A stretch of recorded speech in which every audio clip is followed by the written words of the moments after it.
Bueno, vamos con el tercer y último vídeo de este reino de animales invertebrados. Y hoy nos toca uno de los grupos más fáciles, como son los equinodermos, y el grupo más difícil o más complejo, que serían los artrópodos. Vamos primero con los equinodermos. Bien, dentro de los equinodermos, son un grupo quizás algo raro para nosotros, porque es un grupo totalmente marino, se utiliza mucho en la cocina y tiene las siguientes características. La mayoría de equinodermos tienen el cuerpo con simetría radial, es decir, no encontramos una simetría bilateral. Hasta ahora hemos visto que los anélidos y los moluscos tenían simetría bilateral. Tú podías coger al animal, dividirlo por la mitad y tenías dos partes exactamente iguales. Aquí no, aquí puedes dividirlo en varias partes y todas te quedan iguales. Por ejemplo, aquí en este dibujo de la estrella de mar vemos que si lo corto por aquí me encuentro con dos pies a cada lado y la mitad de uno a cada lado. Pero si lo corto por aquí me queda igual. Y si lo corto por aquí me queda igual. Por lo tanto tiene distintos ejes de simetría. Por eso se llama simetría radial. Después presenta un esqueleto interno que está formado ese esqueleto por una serie de placas. Y con eso nos basta. Y algunas pueden desarrollar espinas que salen de la propia piel del animal y que le sirven para distintas funciones, principalmente sensoriales esas espinas. Parte del equinodermo. Bueno, pues tenemos un cuerpo en el que no encontramos cabeza y como curiosidad vemos que eh, la boca se localizaría abajo y el ano se localizaría arriba. Es decir, si el animal está en esta posición y aquí estaría el suelo, pues la boca está abajo porque es del suelo de donde consigue la comida y el ano estaría arriba por donde expulsa los desechos. La respiración es branquial, ya que todos estos animales son marinos, entonces necesitan coger el oxígeno que está en el agua, ¿no? Eh, Como importante, bueno, vemos que la nutrición es diversa, las estrellas son carnívoros, los erizos de mar son herbívoros, las holoturias son detritívoras, es decir, consumen el alimento a través de los detritos, ¿no? Algunos equinodermos tienen una mancha ocular, es decir, algunos de ellos tienen una estructura especializada para captar la luz y ver las diferencias de luz, aunque la mayoría de ellos no, son ciegos. Y la reproducción es sexual. Están los sexos separados, algunos son hermafroditas, pero lo que sí es verdad es que la fecundación siempre es externa, es decir, liberar los gametos al exterior, al agua, y los gametos abajo en el agua, pues ya se juntan, ¿no? Por eso se dice que es fecundación externa. Clasificación de los equinodermos. Bueno, pues aquí tenemos las cuatro clases. Los asteroides, que son las estrellas de mar, los ofiuros o fiurideos, que son relativamente parecidos a las estrellas de mar porque también tienen cinco brazos, tienen una estructura central, pero esos brazos son mucho más delgados, más finos. Después estarían los equinoideos, que son los erizos de mar, que como digo se utilizan mucho en la comida, y los holoturios, que son los pepinos de mar o las holoturias. ¿Vale? Todo esto son de aguas saladas, ¿de acuerdo? Nada más que no lo podemos encontrar en el mar y océanos.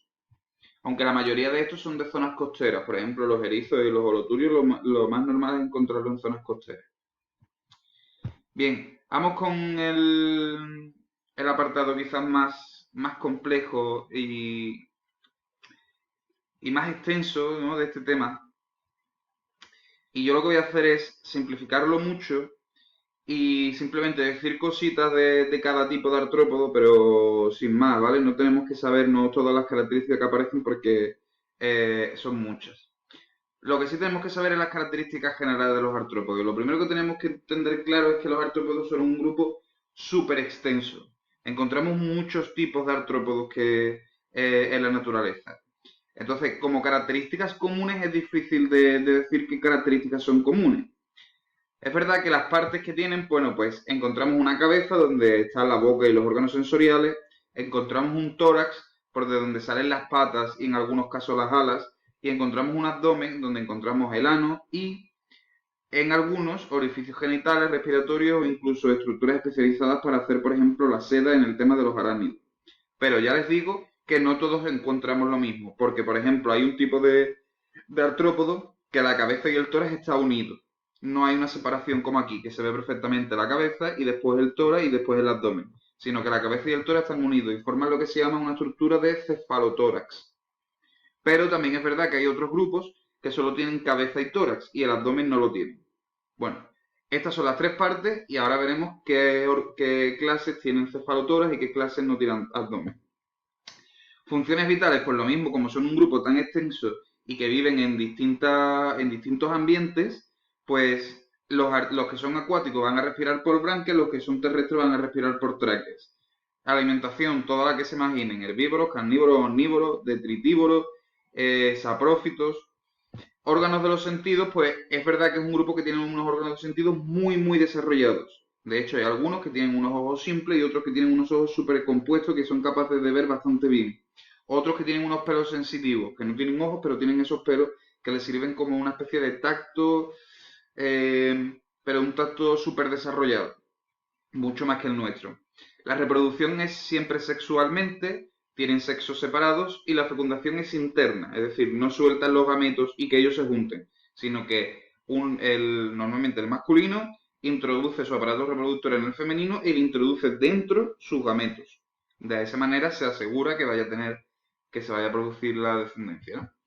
Estos animales son animales, bueno, tienen simetría bilateral, que no lo he dicho, ¿vale? Tú puedes coger al animal, dividirlo por la mitad y te encuentras dos mitades exactamente iguales. Y tienen una cosa que se llama exoesqueleto, es decir, su esqueleto, nosotros tenemos un esqueleto interno, que serían los huesos. Pues esta gente tiene un esqueleto externo, es decir, como una especie de coraza. Pensemos, por ejemplo, en una gamba. Cuando tú te comes una gamba, tú lo que haces es quitarle el exoesqueleto, le quita la cáscara, ¿no? Bien, entonces, ese exoesqueleto lo que hace es impedir que crezca. Si yo crezco, o cualquier mamífero crece, los huesos y los músculos van creciendo a la par. En este caso no, porque si la carne de dentro crece, se encuentra con el exoesqueleto que le impide crecer más. Entonces se produce lo que se llama la muda. ¿Qué es la muda? Se liberan del exoesqueleto, crecen y forman un exoesqueleto nuevo acorde con el cuerpo una vez crecido. Hacen esta muda un par de veces en su vida hasta que llegan al tamaño final del animal, ¿no? Es decir, repito por si no se ha entendido. Si yo tengo esta es mi carne y tengo un exoesqueleto que lo protege. Si yo intento crecer, encuentro impedimento para crecer por ese exoesqueleto, esa carcasa, ¿no? Entonces lo que hacen es que se desprenden de la carcasa, crece el animal y consigo una carcasa acorde a ese nuevo crecimiento. Bien, aquí es donde digo que es muy complejo y que es muy extenso. Entonces, la clasificación de los artrópodos, ya les digo que una de las tareas que van a tener que hacer de este apartado va a ser coger a las cuatro clases que vemos aquí y poner sus características en el cuaderno a modo de tabla. En la clasificación de los artrópodos lo primero que encontramos son los arácnidos y dentro de los arácnidos encontramos las arañas, las garrapatas, los escorpiones y los pseudoescorpiones. Esto es un ejemplo de que aquí no encontramos cabeza, tórax y abdomen, sino que encontramos cefalotórax y abdomen. En el cefalotórax, pues aquí lo que estaría es la boca, unos apéndices especializados para cazar que se llaman los quelíceros, y después encontramos dos como especies de antenas que se llaman palpos, que son sensitivos y que le sirven pues eso para obtener información del exterior. Y por último, de ese cefalotórax, porque recordemos que es la cabeza y el tórax juntos, salen las 8 patas que son locomotoras, ¿no? Que le sirven para andar. Y después en este abdomen encontramos las hileras, que son unas glándulas que es la que producen la seda para formar la tela de araña, ¿no? En el caso de las arañas.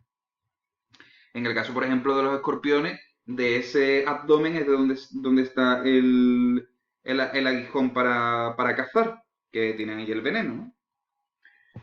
Son la mayoría terrestres, por lo tanto se respiran por tráqueas o pulmones y son pues, uno de los grandes depredadores dentro de los artrópodos.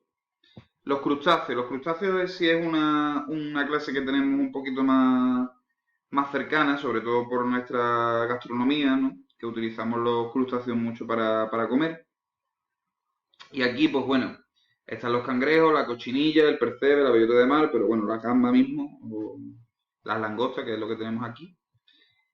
También encontramos un cefalotórax, no encontramos cabeza, tórax y abdomen, sino el que cefalotórax está unido. Del cefalotórax van a salir las patas locomotoras y tienen unas estructuras que son las pinzas que se llaman quelíceros. Y Y bueno, de aquí salen una serie de filamentos sensitivos, estaría en la boca, las mandíbulas, en fin.